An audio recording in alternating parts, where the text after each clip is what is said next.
We haven't talked a lot about the transfer portal, other than big picture stuff, right? Like we've highlighted some big picture winners and losers. That first round of the transfer portal that hit right at the end of the regular season and into the February National Signing Day. That's kind of the big wave. But as we get to spring ball, there's always some players that surprisingly enter the portal. Maybe they don't like their new position coach or their new head coach as they're going through spring ball. Maybe they lost a starting spot to a promising freshman. They're not getting the starters reps in spring ball. Whatever the reason might be, we do get another wave of transfers during spring ball and then right after spring ball. And we got two pretty big headlines today, Tuesday, as we are recording this. As Bear Alexander, the defensive lineman from defensive tackle from USC, and Damien Martinez, the running back out of Oregon State, both enter the transfer portal today. Pretty high quality star power in the portal with these two guys. Bear Alexander, obviously the former 5-star prospect out of Denton, and Martinez just put up video game numbers as a running back at Oregon State. Reaction to these two guys entering the portal, it seems like kind of came out of the blue. I hadn't really heard rumblings. Obviously, Martinez lost his head coach, and that's really hard to stick out at a school when you fall in love with a coaching staff like that. But both of these guys seemed like they were sticking out at least for another year, and now we see them in the portal. Yeah, I mean, Martinez is about to go get a payday. He's going to go get a whole bunch to go be someone's lead back, probably somewhere in the South, and just go be an alpha player, right? He's that level good. Obviously, Oregon State a little bit more of a balanced offense. I think if you stick him somewhere that's a little bit more explosive, give him some options out of the backfield, kind of clear out some of those boxes for him, I think that he'll end up with a lot more success elsewhere. And again, like you were saying, the whole staff pretty much cleared out at that point. It's definitely just not the same team. Bear Alexander, he's the guy I feel a little bit bad for. I've seen some people, kind of going around and saying like, yeah, I don't know if I trust this guy. He's been in a bunch of different places. Da da da da. I kind of feel bad for him though, because if you're him, obviously in high school that's going to be one thing, right? You're gonna go find your prep academies, and he went to IMG, and he did his thing, right? That's what you got to do. But when you see him coming out, he's going to Georgia. Obviously, a defensive lineman at Georgia, that's never a bad thing. He made a difference in that national championship game against TCU, had a couple really nice plays, and we even picked him as a breakout player for this last season with the Georgia Bulldogs. And then like a week later, he announced he's transferring to USC. Now, that made a lot of sense at the time because USC had just kind of proof of concept the offense and said, yeah, but if we get the defense under control, everything will be fine. And, on paper, that makes a lot of sense. And if you're going to go be one of the star players at USC, it's flashy with the offense they had. You're never going to want for that much, and he can go be the star there at USC. But obviously, there are more issues than just the players on the field when it came to USC's defense last year. And so, coach is out the door, and I can't blame him again, right? Your coach is leaving, and that's that, right? You don't have a relationship with the new guy. Maybe the new guy doesn't have the same idea for what you want to do in that offense, or sorry, what you want to do in that defense. And so, again, this is just I think a tough situation for him. I hope that at the next stop, he can finally kind of settle in somewhere, learn the system, and be the difference maker that he really is, and be put in a good position with some good coaching that'll put him in the best position to not just win his individual reps, but also win games with whoever his new team is. Yeah, and back on Barry Alexander, I should say, it's not just obviously he transferred from Georgia to USC. We were really excited about his potential as a defensive lineman to kind of anchor that front and maybe turn that USC defense around this year. This is his 8th school in the last 7 years. That's really concerning to me if I am a college football coach. I want obviously he's probably going to be a 1-year guy. I think he's probably has NFL aspirations after this year. This is junior year, so he'll be draft eligible. So whoever's getting him is most likely getting him as a 1-year rental, unless for some reason his draft stock is just in the tank after this year. I I know someone will pick him up, and maybe this is probably screaming Lane Kiffin, right? Just this seems like a guy that he would take in a heartbeat just to say that he did. But I I don't know. Like I'm struggling to see where he fits in. I never want to call a guy that I don't personally know a culture problem, but 8 schools in 7 years, it's a big red flag for me. Yeah.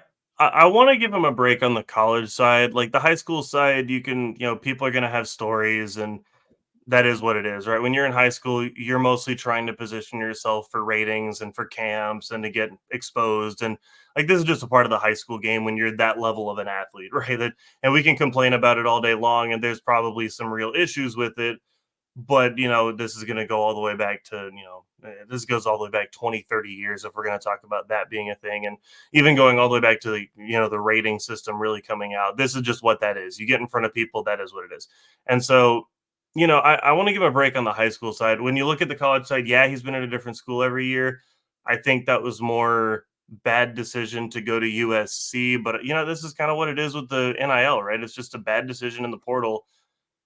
And, ultimately, I think right now he's saying, like, okay, I could be a good player on a bad defense, but that's going to make me look worse, right? If I'm looking worse, that's not helping my draft stock.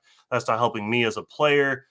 Whereas if he's able to go to somewhere, in the SEC or even in the Big Ten, where you're going to be able to get some exposure, and maybe be the alpha on that D line, be the first guy in, you're playing most of the snaps, right? He's plenty disruptive. He's a crazy good player. He's powerful, he's explosive and dynamic. He can really rock out on the nose tackle spot. So, I think he's got a big future ahead of him.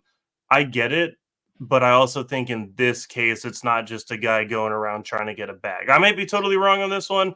Like I know that probably getting a bag was part of USC, but I do think you kind of sold him on some vision and some kind of immediate, hey, be the star out here instead of just like another guy on that Georgia D line. Yeah, and he definitely flashed when he was at Georgia, and he was Hmm. playing in a backup role his freshman year. But it's it's really concerning when you dig into the numbers on him defensively at USC. And maybe this was a scheme problem. Maybe this was, just a lack Gritch of was a talent. really bad coach, just to be fair. He was really He had bad. an awful coaching staff on the defensive side of the ball out in LA. Absolutely. But per PFF, his defensive grade last year was 64.2. That's 533rd in Division One. Run It's not defense good. grade of 63.9. Pass rush grade 72.1, and I don't know why he has a coverage grade. I'm not going to lie. So I'm not even going to read that.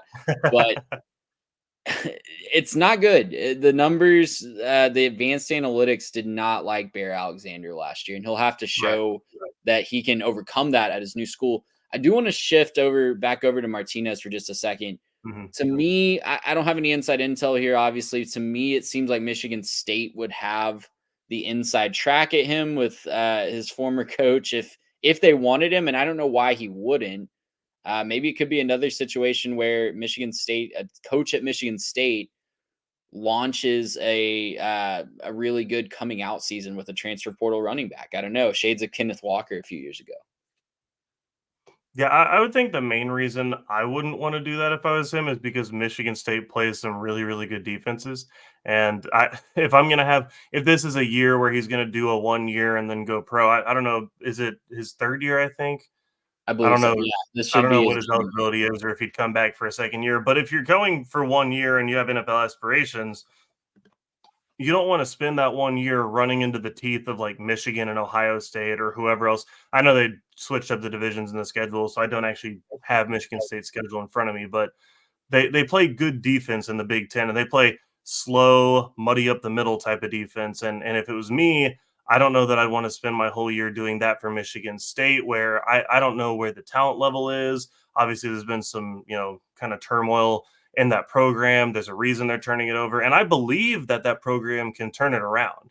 Right? I think John Smith's a great coach, and so I think he's going to have things turned around. Will it happen in year one? Maybe not enough for me if I'm Damien Martinez. I don't think that I'd look at that and say this is a slam dunk in year number one for me. So I might be looking somewhere like you could convince me he could go be a star at like Michigan, or you could go be a star at, somewhere in the South where, you can do kind of whatever you want to for one of those teams. And you go be at some team's lead back who's maybe thin at running back or is, turning over a senior or something like that. So you could convince me that could be a good fit for him. He'd be a good fit at like a Texas where you're replacing Brooks, and I know they got some depth there. but he could be a real good piece at Texas. And if you don't think he walks in that Longhorns locker room and immediately makes that team a lot more fun, you're just dumb. So, I'm not saying I think he's going to Texas. That's not what I'm saying. But I'm saying that's an example of, he could go off somewhere in the South, play in the SEC, still get plenty of exposure, and then, turn it around and do that, not necessarily have to play some of those grueling Big Ten games. LSU immediately jumped out to me too when I Ooh, was thinking LSU about too. Yeah, possible yeah. landing spots for him. I think they could Mhm. really use a guy like him in that offense as they try For to sure. navigate life after Daniels. So it'll be interesting to see where these two guys go. They'll definitely be prized recruits in the Yeah. transfer portal. I was gonna say you might And want to watch Portal King on this one too, because if you don't think Bentley is the answer there at Ole Miss, then you could be looking at Martinez to give him a little bit of a 1-2 punch again. And I don't know that a lot of Ole Miss fans wouldn't think that's an upgrade. yeah, and they do need a running back after Quinshon Judkins left to Ohio State. So follow along. We will follow those storylines and more. Gracious him. How about that?